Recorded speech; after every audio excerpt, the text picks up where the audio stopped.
آمن الرسول بما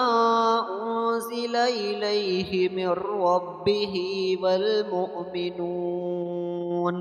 كل آمن بالله وملائكته وكتبه ورسله لا نفرق بين أحد من رسله وقالوا سمعنا وأطعنا غفرانك ربنا وإليك المصير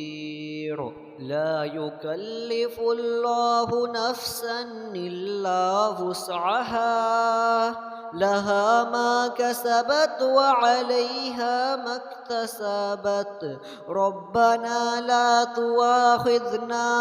إن نسينا أو أخطأنا ربنا ولا تحمل علينا إصرا كما حملته على الذين من قبلنا ربنا ولا تحملنا